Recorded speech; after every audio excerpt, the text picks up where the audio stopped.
Hello bachcho, let's see the question. The question says that there are 10 questions. Each question is either true or false. Number of different sequences of incorrect answer is also equal to first the number of ways in which a normal coin tossed 10 times would fall in a definite order if both heads and tails are present. Number of ways in which a multiple choice question containing 10 alternatives with one or more than one correct alternatives can be answered. Third, number of ways in which it is possible to draw a sum of money with 10 coins of different denominations taken some or all at a time. Number of different selections of 10 indistinguishable things taken सम और all at a time. तो यहाँ से हमारे पास में क्या है, सबसे पहले देखिए हमारे पास में क्वेश्चन में बोला है 10 क्वेश्चन है हमारे पास में, जिसका ईच का आंसर हमारे पास ट्रू फॉल्स है, या तो ट्रू या फिर फॉल्स.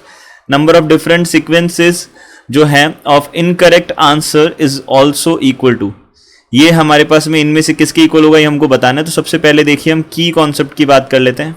देखिए सबसे पहली बात हम यहाँ पे यूज करने वाले हैं कॉम्बिनेशंस. देखिए कॉम्बिनेशंस हम यूज करने वाले हैं और कॉम्बिनेशन का बेसिकली मीनिंग क्या होता है देख लीजिए. यहाँ पे हम ये देख सकते हैं. तो number of ways of selecting r things from n different things, ये हमारे पास क्या होगी, एनसीआर होगी. ये हमने बोला. देखिए ये हमारे पास क्या आ गया, एनसीआर आ गया. और इसी के साथ हम एक कॉन्सेप्ट और देखते हैं. यहाँ पे देखिए क्या होता है, वो हमारे पास सम ऑफ बाइनोमियल कॉफिशिएंट्स,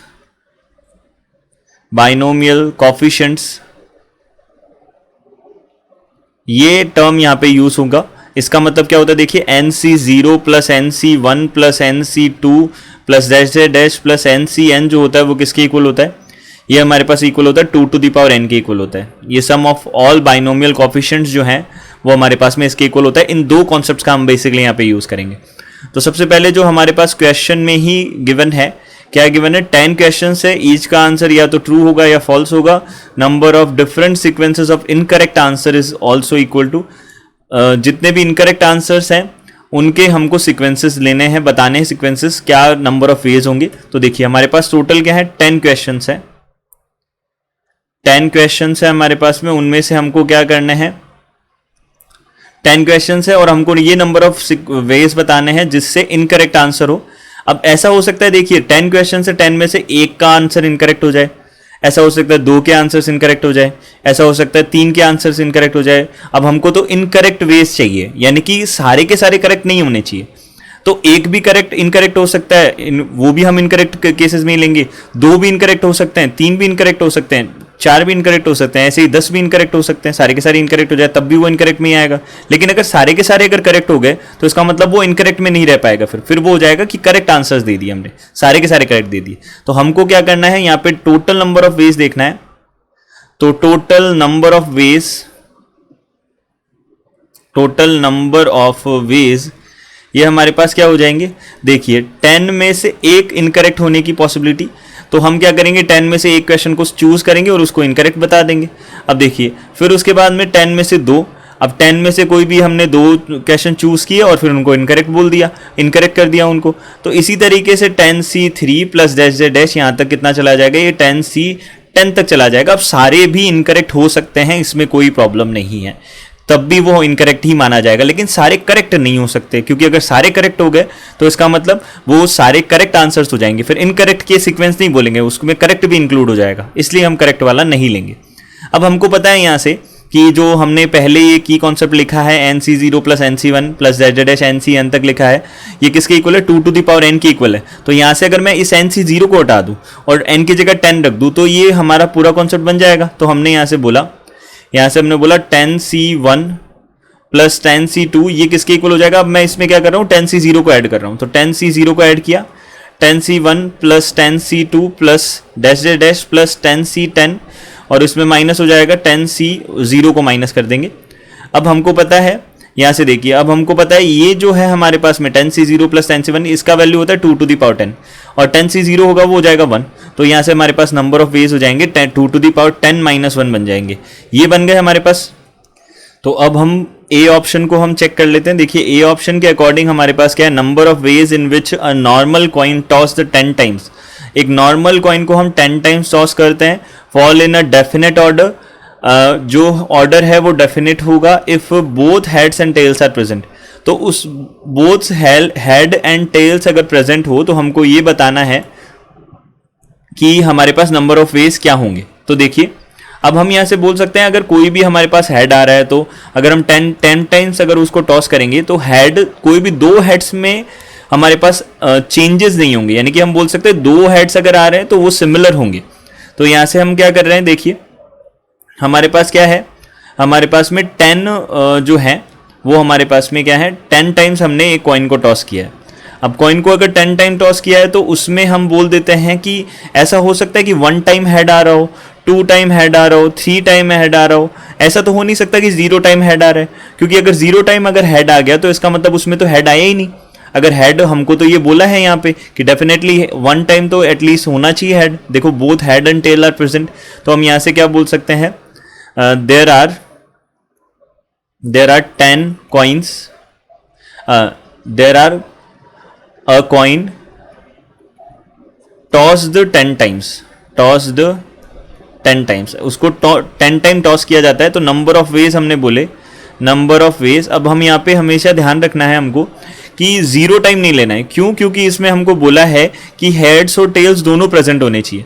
तो हमने बोला यहाँ से 10 में से एक बार हेड आ जाए, हम हेड की देख रहे हैं ये, तो हमने बोला यहाँ से हमारे पास में क्या आ जाएगा, 10 में से 1 टाइम हेड आ जाएगा, 1 टाइम हेड, और बाकी सारे के सारे 9 टाइम्स क्या आ जाएगा, टेल आ जाएगा। अब देखिए जो हमारे पास, अब देखिए हेड जो आएगा, अब ये हमारे पास मान लीजिए हेड आ गया, तो हेड 1 टाइम आया तो अब उसकी हमने पोजीशन डिसाइड कर दी। अब देखिए 1 2 3 4 5 6 7 8 9 10, तो हमने सपोज इसकी पोजीशन देखी, तो अब 10 में से हमने चूज की इसकी पोजीशन, वहां पे सपोज यहाँ पे हमने हेड रख दिया, तो अब बाकी सारी जगह क्या आएगा, टेल आएगा। अब टेल में कोई डिफरेंस तो है नहीं, तो हम यहाँ पे क्या बोल सकते हैं, उसका सिंगल वे होगा। तो हमारे पास हेड रखने का एक वे आ गया और सिंगल वे क्या आ जाएगा, टेल्स का वे आ जाएगा। अब इसके बाद में 10 में से हमने 2 को चूज किया, यानी कि अब 2 हेड्स आए तो 2 हेड्स को अरेंज करने के वेज हम देख सकते हैं, फिर 3 हेड्स को अरेंज करने के वे देख सकते हैं, फिर इसी तरीके से हम 9 तक जा सकते हैं। अब 10 तक नहीं जा सकते, क्यों? क्योंकि अगर हम 10 तक चले गए तो 10 तक जाने पर हमारे पास में क्या होगा, अगर हमने 10C10 लिखा तो इसका मतलब कोई भी हमारे पास में क्या नहीं होगा, हेड नहीं आएगा। या फिर हम बोल सकते हैं अगर हमने यहाँ पे हेड की बात कर रहे हैं तो 10 हेड अगर हमने कर दिया तो इसका मतलब टेल नहीं आएगा। अगर टेल नहीं आया तो ये तो हमको बोला है कि हेड और टेल तो आना चाहिए, तो हम यहाँ से बोल सकते हैं कि ये हमारे पास में पॉसिबल केसेस बन जाएंगे। अब देखिए हमने यहाँ से 10C0 को ऐड कर दिया, फिर 10C1 plus 10C2 plus dash dash plus 10C9। अब 10C10 को भी हम ऐड कर देते हैं, तो यहाँ पे 10C0 और 10C10 को हमने सब्ट्रैक्ट भी कर दिया, तो ये हमारे पास 2 to the power 10 हो जाएगा। और 10C0 का वैल्यू भी हमारे पास 1 होता है और 10C10 का वैल्यू भी 1 होता है, तो यहाँ पे 2 को हमने सब्ट्रैक्ट कर दिया, ये हमारे पास आ गया। तो हमने बोला यहाँ से ये इसके इक्वल तो नहीं है, तो ए ऑप्शन तो हमारा करेक्ट नहीं हो सकता। अब हमको बोला है number of ways in which a multiple choice question containing 10 alternatives with 1 और more than 1 correct alternatives can be answered. ये कैसे आंसर किया जा सकता है, जिसके अंदर हमारे पास में क्वेश्चन है, देखिए बी हमारा क्वेश्चन है, ये बी ऑप्शन है। सो यहाँ पे हमारे पास क्या है, 10 हमारे पास में अल्टरनेटिव्स है किसी क्वेश्चन के। अब 10 अल्टरनेटिव्स में को हमको क्या करना है, आंसर करना है कि हमारे पास में क्या हो। देखिए हम कितने हमको बोला है कितने वेज से हम आंसर कर सकते हैं, विथ 1 और मोर देन 1 करेक्ट अल्टरनेटिव्स। 1 और मोर देन 1 करेक्ट अल्टरनेटिव्स हो तो हम कितने तरीके से इसको आंसर कर सकते हैं। तो यहाँ से हमने बोला है 1 है या फिर हमारे पास 1 और या तो 1 करेक्ट है या फिर 1 से ज़्यादा करेक्ट है, मोर देन 1 है। तो यहाँ से हम बोल सकते हैं, अगर हमने देखा सबसे पहले number of veg, number of veg अगर हमने देखा तो उसमें हमने सबसे पहले देखा नंबर ऑफ वेज में, अगर हम 10 में से सबसे पहले हमको 1 तो लेना ही होगा, 1 तो सबसे पहले कम से कम 1 तो क्या होगा, करेक्ट होना ही चाहिए। तो सबसे पहले 10C 1 वेज हो गए इसके, 10 में से 1 को हमने चूज कर लिया कि हाँ ये ऑप्शन हमारा क्या होगा, ये अल्टरनेटिव जो है वो हमारा करेक्ट होगा, तो हमने ये ऐसे चूज कर लिया 10C 1। देन उसके बाद में 10C 2, देन उसके बाद में 10C 3। अब हम बोल सकते हैं कि या फिर हो सकता है 2 अल्टरनेटिव करेक्ट हो, या फिर हो सकता है 3 अल्टरनेटिव करेक्ट हो। इसी तरीके से हम बोल सकते हैं 10 के 10 अल्टरनेटिव भी करेक्ट हो सकते हैं। तो ये हमारे पास में आंसर करने की पॉसिबिलिटीज होंगी। अब इसमें हमने क्या किया, 10C 0 को ऐड कर दिया और सब्ट्रैक्ट कर दिया, तो यहाँ पे 10C 1 10C 2, यहाँ से डैश डैश डैश, ये बन जाएगा 10C 10 और यहाँ पे आ जाएगा माइनस 10C 0। तो यहाँ से हम इसको लिख सकते हैं 2 to the power 10 की कॉन्सेप्ट से, और 10C 0 का वैल्यू होता है 1। तो ये हो जाएगा हमारा बी, हमारा इसके साथ करेक्ट होगा, तो बी हम बोल सकते हैं, बी ऑप्शन हमारा करेक्ट होगा। एंड देन हमने सी को चेक किया। अब number of ways in which it is possible to draw a sum of money with 10 coins of different denominations taken सम और ऑल अ टाइम, तो ऑल एट अ टाइम। तो हमको बोला है नंबर ऑफ वेज हमको बताने हैं which is it is possible to draw a sum of money with 10 coins of different denomination. अगर हमारे पास में 10 जो कॉइन्स है वो डिफरेंट डिनोमिनेशंस के हैं, तो यहां से हमने बोला सी ऑप्शन हमने देखा, तो 10 डिफरेंट कॉइन्स है हमारे पास में, 10 डिफरेंट कॉइन्स है। अब इनके डिनोमिनेशन जो है, इनकी वैल्यूज जो है वो डिफरेंट है, तो हम क्या कर सकते हैं, सबसे पहले 10 में से कोई भी हम एक कॉइन को चूज कर सकते हैं। अब इनकी वैल्यू सेम है तो हम यहां से बोल सकते हैं नंबर ऑफ वेज हो जाएगा, नंबर ऑफ वेज ये किसके इक्वल हो जाएगा, देखिए 10 में से हमने एक को चूज कर लिया, किसी भी एक को। अब वैल्यू हमको ये चूज तो करना ही है 1, और यहाँ पे बोला है हमको सम टेकन सम और ऑल एट अ टाइम, कुछ ले लो या फिर सारे ले लो, हम ये कर सकते हैं, सारे भी ले सकते हैं हम। तो हमने बोला सबसे पहले हमने तो एक ले लिया, तो 10C 1 के कारण से 10C 1 में से यानी कि हम कोई भी एक कॉइन चूज कर ले तो सबका डिनोमिनेशन वैसे भी अलग अलग ही है, तो हमने बोला 10C 1 वे हो गया। अब ये 10C 2 हमने 2 ले लिया, फिर दोनों को ऐड करके उनका डिनोमिनेशन देख लिया, फिर उसके बाद में 10C 3, इसी तरीके से हम सारे भी ले सकते हैं, तो 10C 10 तरीके से हम ले सकते हैं। तो हमने बोला अब इसमें अगेन जैसे हमने ऊपर किया है वैसे ही हम इसमें से ऐड कर देंगे, तो यहाँ पे 2 to the power 10 minus 1 हो जाएगा, ये हमारे पास नंबर ऑफ वेज हो जाएंगे। अब देखिए अब हमने बात की डी ऑप्शन की। अब डी ऑप्शन क्या बोल रहा है यहाँ पे, number of different selections of 10 indistinguishable things taken सम और ऑल एट अ टाइम, यहां से हमको बोला नंबर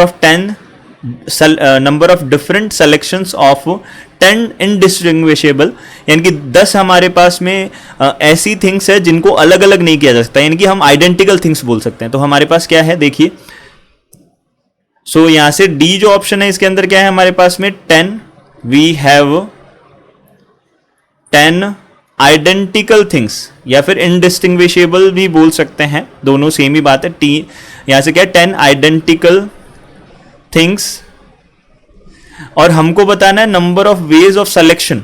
अब नंबर ऑफ डिफरेंट सिलेक्शन, अब डिफरेंट सिलेक्शन देखिए हमारे पास 10 इनडिस्टिंग्विशेबल यानी कि आइडेंटिकल थिंग्स है, तो उनको अगर हमको सेलेक्ट करना है, उनमें से अगर सेलेक्ट करना है हमको 10 में से, तो हम बोल सकते हैं कि कोई भी अगर हमने सपोज 2 अगर कोई ले ली, तो 2 अगर हमने कोई भी थिंग्स ले ली तो वो तो आइडेंटिकल है, तो उसका तो एक ही वे होगा, हम 10C 2 नहीं बोल सकते, क्योंकि अगर अलग अलग थिंग्स होती है तब तो हम 10C 2 बोल सकते हैं, लेकिन यहाँ पे तो आइडेंटिकल है, इसका मतलब वो 2 को चूज करने का सिंगल एक ही वे होगा।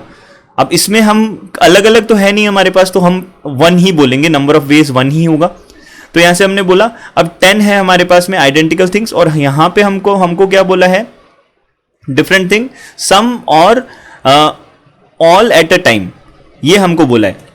तो हम यहां से क्या बोल सकते हैं, देखिए हमने सबसे पहले हमने बोला कि हमने सम ली, यानी कि एक ले ली हमने, सपोज एक हमने थिंग ले ली, फिर उसके बाद में हमने 2 चीजें ली, 2 आइडेंटिकल थिंग्स ली, तो उसका भी 1 ही वे होगा। 3 ली तो उसका भी 1 ही वे होगा, 4 ली तो उसका भी 1 ही वे होगा। अब कितनी भी ली हमने, अब हमने अगर मान लो 10 भी ले ली तो उसका भी सिंगल ही वे होगा, क्योंकि सिलेक्शन के लिए हमको कॉम्बिनेशन हम यूज नहीं करेंगे, क्योंकि आइडेंटिकल थिंग्स है। हमने जैसे कि हम बोल सकते हैं अगर हमारे पास सेम आइडेंटिकल एप्पल्स है, तो आप चाहे ये वाला एप्पल ले लो चाहे ये वाला एप्पल ले लो, दोनों एप्पल ले लो, एक ही बात है, कोई भी हमारे पास अलग अलग वेज नहीं होंगे, तो हम बोलेंगे यहाँ पे सिंगल वे होंगे। तो हमारे पास कितना हो गया देखिए, 1 के लिए, 2 के लिए, 3 के लिए, 4 के लिए, और यहाँ से हम 10 के लिए बोल सकते हैं। तो हमारे पास कितना आ जाएगा, 10 वेज हो जाएंगे, तो ये भी इक्वल नहीं होगा जो हमको क्वेश्चन में गिवन है उसके। तो यहां से हमने बोला बी और सी हमारे करेक्ट होंगे, डी और ए हमारे करेक्ट नहीं होंगे। तो हमारे पास फाइनली आंसर हो जाएंगे B and C are the correct answers. I hope you understood it well. Good luck, thank you.